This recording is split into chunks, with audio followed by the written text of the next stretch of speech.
First, make sure your power is off. Run your wires through your conduit.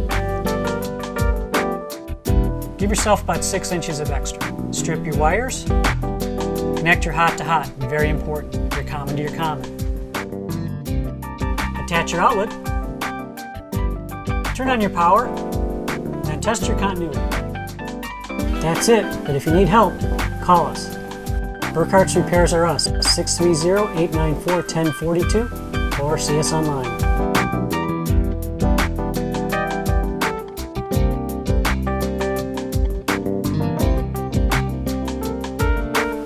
We have fast, friendly, reliable service. Burkhart's Repairs Are Us Incorporated, 630-894-1042, or see us online at repairsareusonline.com.